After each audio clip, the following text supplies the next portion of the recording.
BB for Hodier Black Family. This is Bobby Motep. Welcome back to another episode of.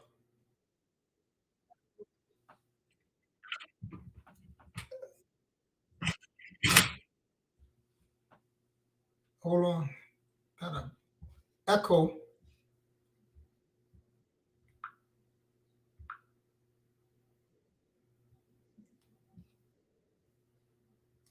Hope that solved that problem.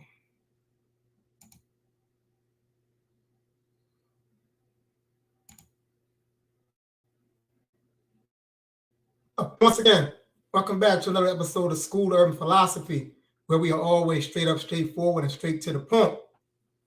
Today, topic: race matters. When we talk about race, it's a very important topic. It's a very interesting topic. And before I get into talking about the topic, I'll just do a little um, background information on what brought about this topic. One of the things that we want to do here at the School of Urban Philosophy is engage in deep thought. And by deep thought, what we mean is looking at socio-political economic phenomena from an African perspective, utilizing an African worldview to assess, analyze, critique, or interrogate these phenomena and hopefully synthesize or bring forth a newer understanding as it relates and pertains to whatever particular phenomena that we are discussing. So as we proceed to talk about race, which is very important, is I've oftentimes hear a lot of our people make statements, and I understand the reasoning behind why they say what they say. I am very clear on why they make the statements that they make. My task here at Urban Philosophy is to help us better understand concepts. So let's look at race. One of the most prevailing statements that you will hear when it comes to race is this, and I quote: race does not exist. Race is a social construct. Race does not exist. Race is a social construct. That's one of the statements that you hear. The other statement: there is no scientific basis to race. There is no scientific basis to race. Race was made up by white people to justify racism. You hear that statement. Now, I'm very clear as to why both statements are made. So let me start from the back. The back is this here. No single people possess, nor are they endowed with the ability and the capacity to define another people's reality. No people possesses such power to assign for another people their role in human society. No people have the power to say what is and what isn't as it pertains to another people. The problem is that we have allowed white people, and yes, I'm gonna say white people because that's the truth. We have allowed white people to define everything that we subscribe to. So whatever they say doesn't exist or exists is what we say doesn't exist or exist. If they say race doesn't exist, we say race doesn't exist. If they say race exists, we say race exists. So let me get into it. When we say that race is a social construct, in that statement, you are acknowledging the existence of race.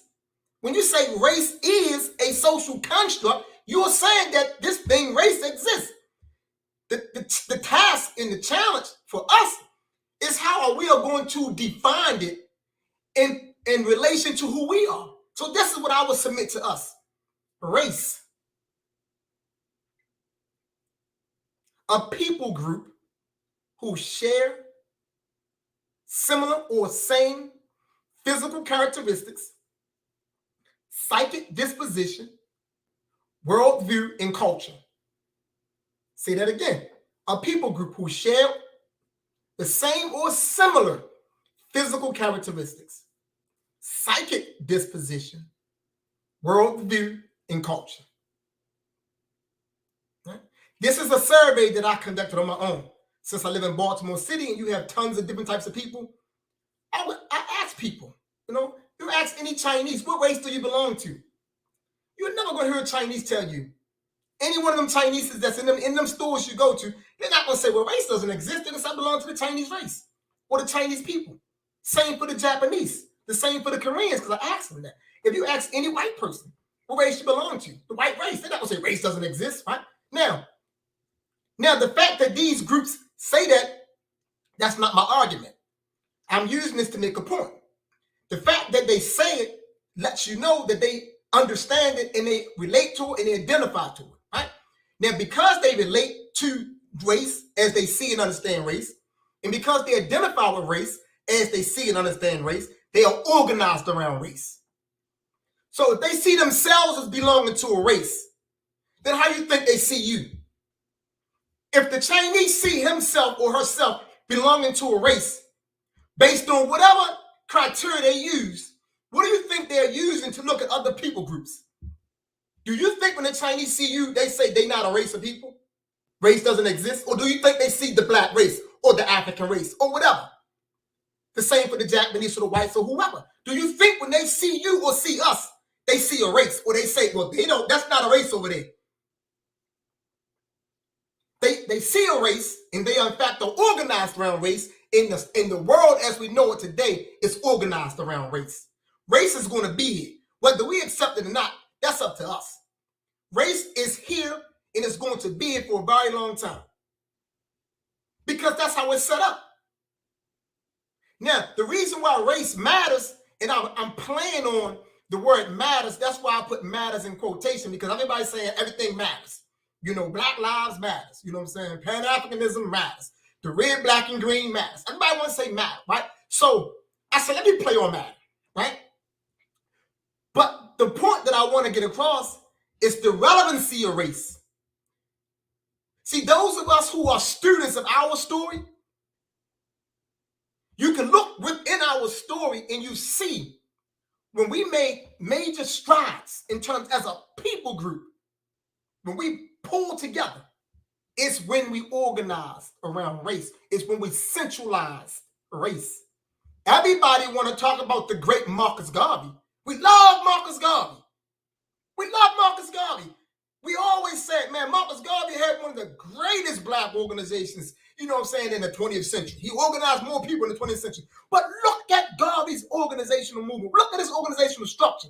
Look at what he puts. The Black Star Line, the black ships, the black nurses, right? Garvey organized around race. He organized around race. And even when you go back before Marcus Garvey, you talk about Herbert Harrison. Herbert Harrison in the early 20th century was organizing around race.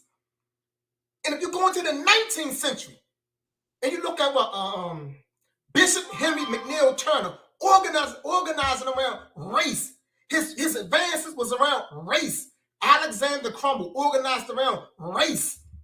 Henry Highland Garnett, Martin Delany, they organized around race. When you're talking about Amari Church Terrell, you're talking about Susan B. You talk about the black women of that time period. You're talking about people who was considered race men or race women. Race women or race men. Because they understood that the work they were doing was being done for a race and a centralized race.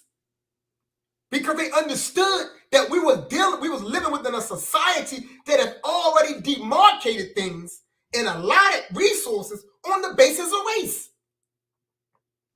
On the basis of race. So when Dr. W.E.B. Du Bois made his statement, he said, you know what I'm saying, the greatest issue of the 20th century, I'm paraphrasing, is the color line. He understood that.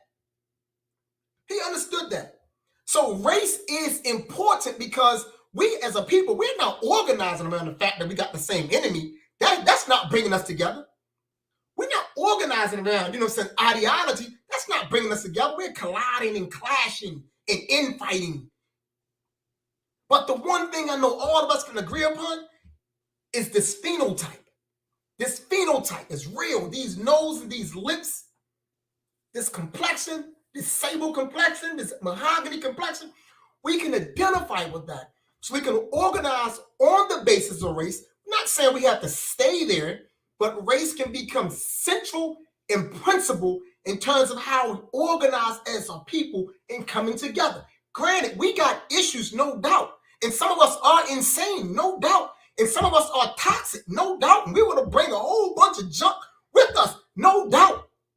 So yes, we will require screening processes to make sure we're not bringing and letting in the fools. But that's just a risk we have to work through. But we have to find some common ground upon which we can begin to organize. Organize in the sense that we coordinate how we are going to prosecute what we call the movement or the struggle or the work. Right? That has to be coordinated. There has to be some protocols that says we do this, we don't do this. Right? This is our end goal. These are some of the ways we can get to that end goal. Race. So people are quick to holler, you know, man, no, race, man, that's, I don't subscribe to a race. Then cool, don't. But you're going to be treated as you do. Cool, don't. They're not shooting black people out here because black people are black. They're shooting black people out here because they are organized around the white race. And since they are organized around the white race, they see their principal threat as being what they believe to be the opposite of them. Even though we're not their opposite, we're not even on the same polar line with them.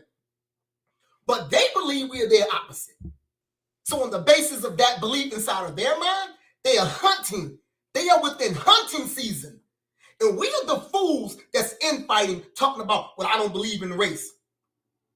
But how far is that getting us? Realistically speaking, where are we getting at by saying we don't believe in race? When race has put us in this situation. It has put us where we are at. We're not getting too far to keep making that argument, to keep saying there is no scientific basis. We attempt to be too intellectual. We attempt to be too intellectual, and we don't be practical enough in terms of understanding how to move people to get things done. That too is a hangover from the damage that we have suffered at the hands of these people in this land. But once again, those of you who just tuned in, you know, we're talking about race matters. Race matters. Race is here. Race is real. It's not fictitious. It's not fictitious. It's not, oh, he made it up. No, it's not made. It is. It's real. We are not them.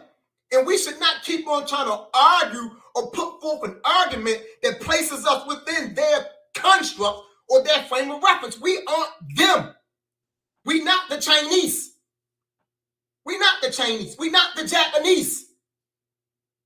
So whether you say race or whatever you want to use, right, you have to understand and come to the realization that there is something that distinguishes us from all others. And whatever that is, I know that this blackness is a part of it. And on the basis of this blackness, let's get together. Let's get together. Let's stop trying to put forth these European white intellectual arguments to push ourselves into them.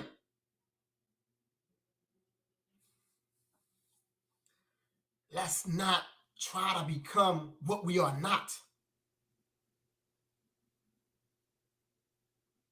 Let's not attempt to become what we are not. The 60s, right? Black power. Whirlwind jumped off, right? Organized around what? Blackness. Blackness, right? Malcolm X, race-based philosophy, race-based ideology, Malcolm X. Making motions. He used the word Negro, right? In his time period. And interchanged it at times with black. He was received in the world. Don't people didn't say, well, Minister Malcolm, you know your people not black. So why are you saying black? Well, you know they're not Negro, they this, that, and other. He was received. He was received by dignitaries, high-ranking officials in the world with a race-based philosophy. They understood him. He understood them.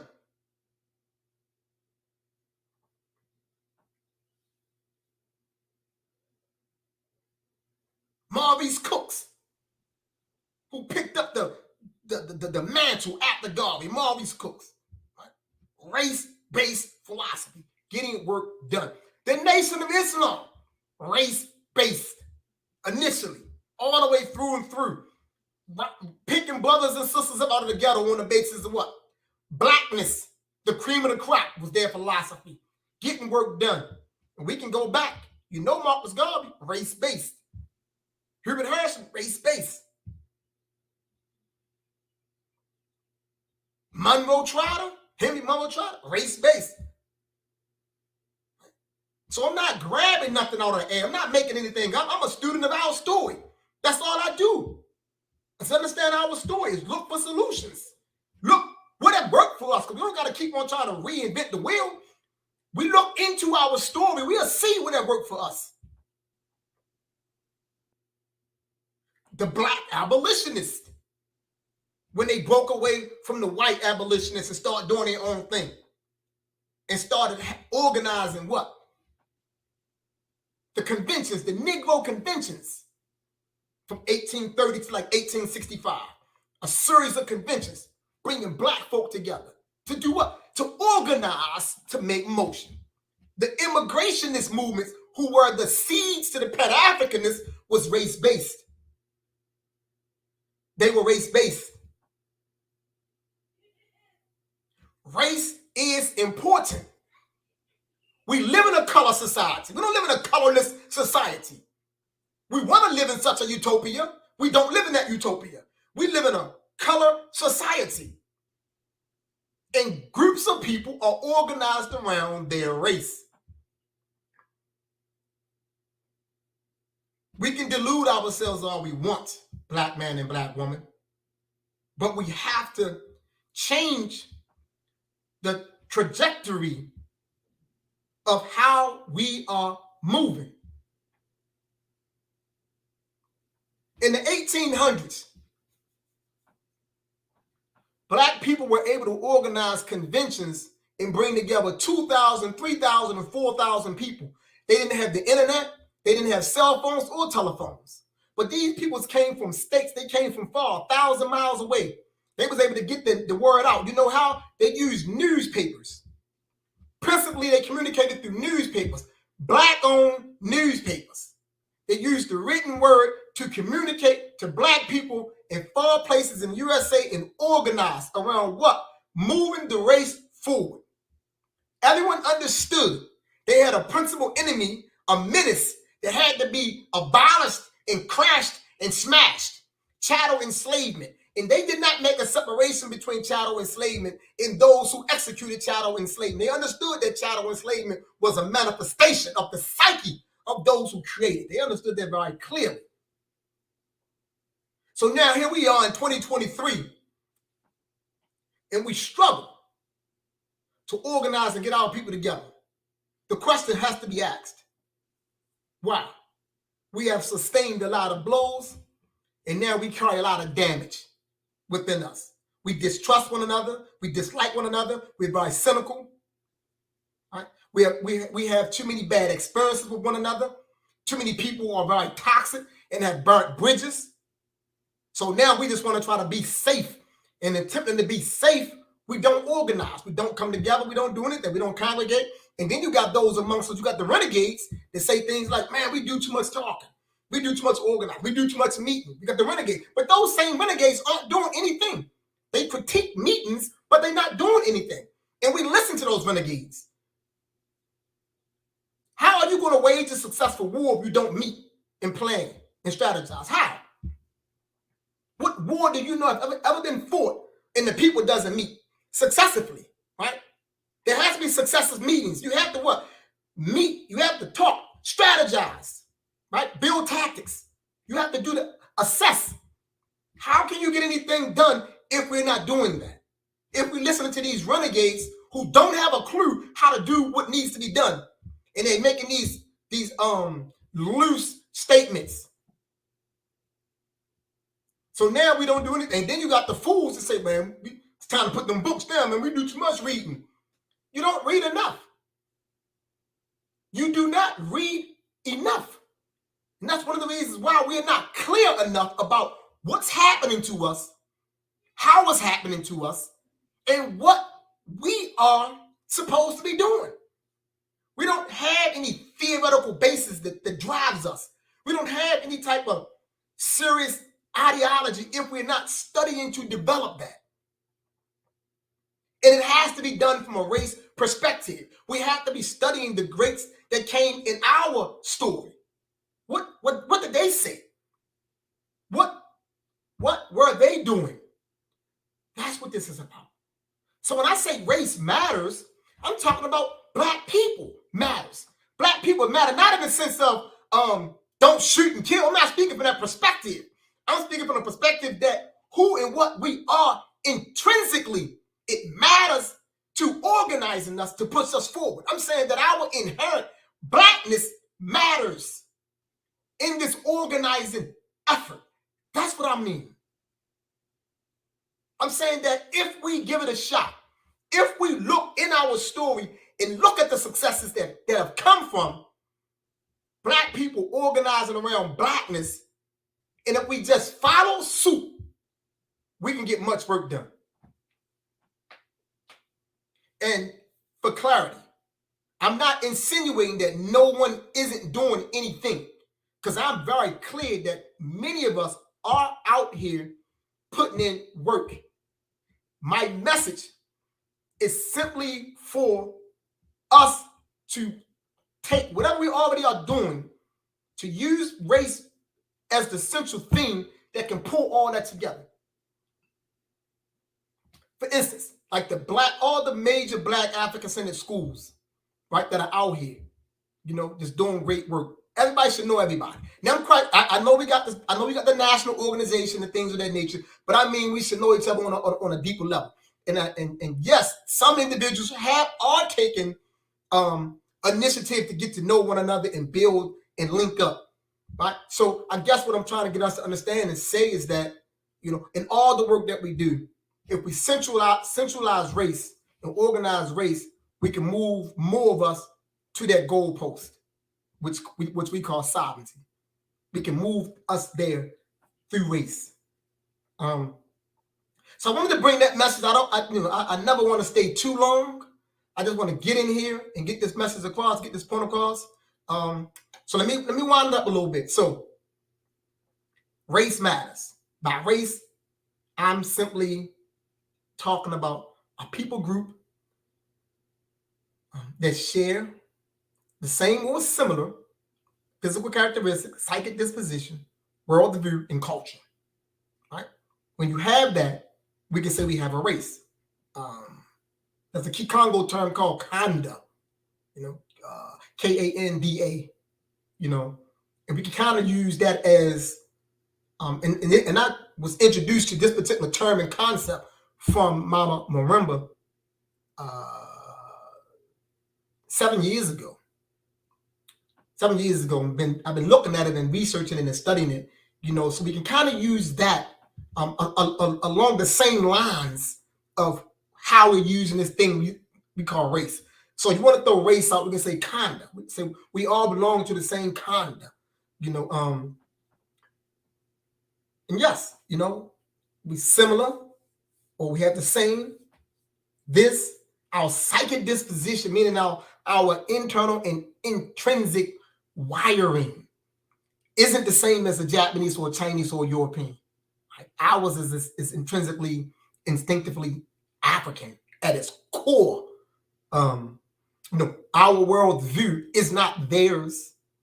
It's not the Chinese, the Japs, the Koreans. It's not the Arabian folk, the Persian people, whoever they are, Iranian people. No, our worldview is ours. Like, we look at the world how we look at the world, not how they look at the world, right?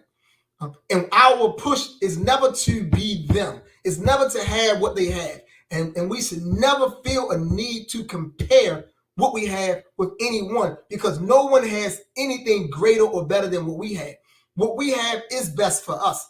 So we don't have to compare our stuff to anyone else's to prove that we have what they have, as if they have some type of standard. We make that mistake a lot, always trying to argue that we have similar things that they have, as if what they have is a standard. So we're trying to prove that we have the same thing and we're not inferior. The fact that we go out our way to make those comparisons, to prove and think that way, it validates that we see ourselves as being less than. And it validates that we don't value what we have. We only can find value in our stuff is when it's viewed in comparison to everyone else's stuff. And that's because we're not standing on what it means to be black. We're trying to escape being black. We're trying to do what invalidate black. We're using their arguments to invalidate ourselves. That's insanity, black man and black woman. That's insanity. We're using their arguments, their intellect, to invalidate who we are. Race is real. We are experiencing it. We have experienced it, and we will continue to experience it. So before I get out of here, as always, I gotta ask, man, please share the video. Please subscribe to the YouTube channel if you have not already done so. Please subscribe. Please share the video. Share the page with your friends. Let's get this content out there. Let's have these major hardcore discussions about who we are and how we should be moving. Because I only understand one authentic and accurate way for African and black people moving. And that's like African or black people. That's it. There is no in between. There is no middle passage. You can't stand in the middle. There's no such thing as neutrality. We always try to find neutral ground. You can't stand on neutral ground in warfare. I say it all the time. We think we can. We think we can be in the middle some kind of way. There is no middle when it comes to this thing. You either us or not. There is no middle. Right? And I know we think there's a middle. There's no middle. You will be, in fact, treated according to the army that you belong to, even though you don't claim that army. But you wear the uniform of that army. Your physical characteristics is your uniform. Your melanin is your uniform. And because you wear that uniform, you will always be viewed as a member of that army, the black army, the African army. So it makes better sense for you to stand true to your blackness and take your part and stand up and assume your post in this army, this revolutionary black African army that we are building as a people as we move back to African sovereignty. So anyone that's watching, if you're on YouTube, if you want to come on here and kick it with me a little bit, I'm trying to open the lines up. Every time I open the lines, but I don't get nobody to come in yet, but I understand we like to hear and like to listen and we like to process. But if you want to come on and just, we have a quick discussion for about, 5 to 10 minutes, we can do that. I can put, matter of fact, what I'm going to do, I'm going to drop the link.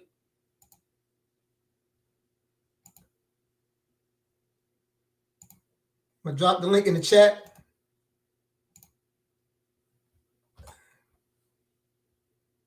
There's the link. Sign on. Check that link and come on this live with me and let's have this conversation about race. Tell me what you think. Tell me what you think, how you feel. What do you understand? You know, are we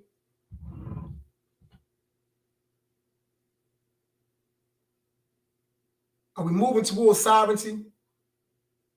And can we do that on the basis of race?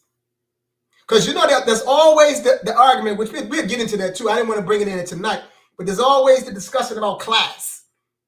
You know, that's a major concept. Man, it ain't race, man. It's about class. So you always get into that discussion.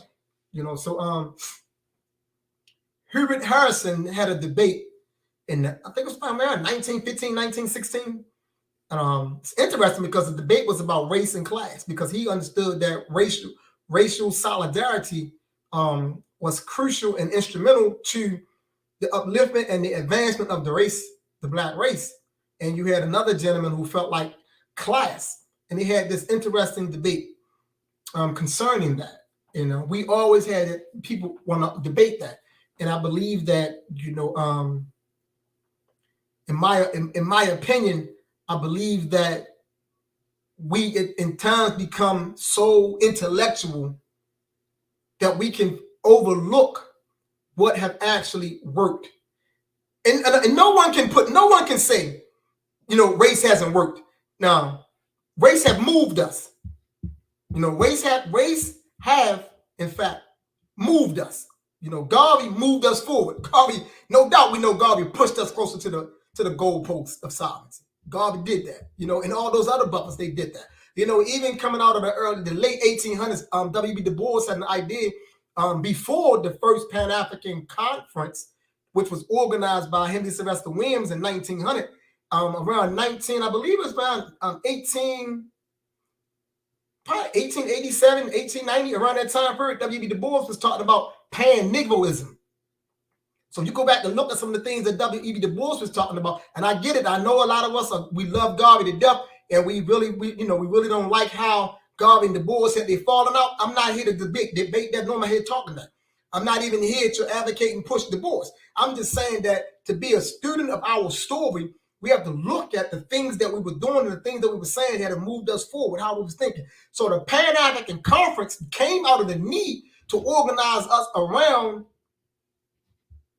Blackness again, right? It came out of that thinking, because that Henry Sylvester Williams were in contact with, you know, Bishop Henry McNeil Turner, Alexander Crummell. He had met them people. You know, he had met Booker T. Washington and W.B. Du Bois, you know, when he got in the USA. So it was him mingling in those circles and listening to and hearing Du Bois talk about a pan-Negroism, that we get Pan-Africanism in 1900. So we have to understand that, you know, thinking about making race central was important. And it didn't fall on emptiness. It wasn't futile.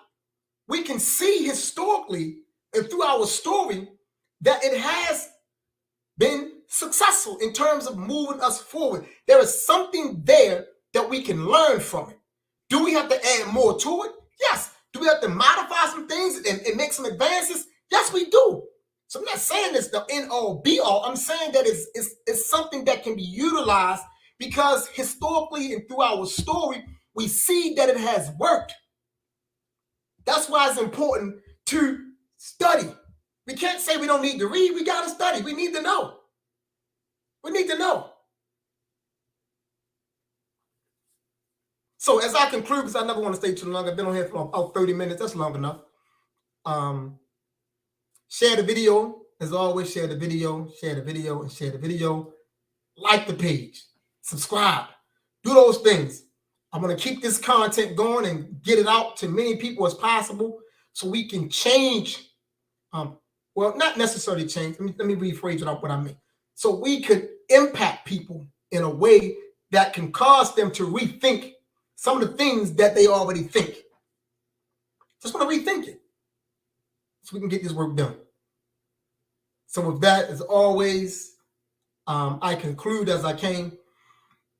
Excuse me. In peace and harmony, Abebe Pahodier, and race first.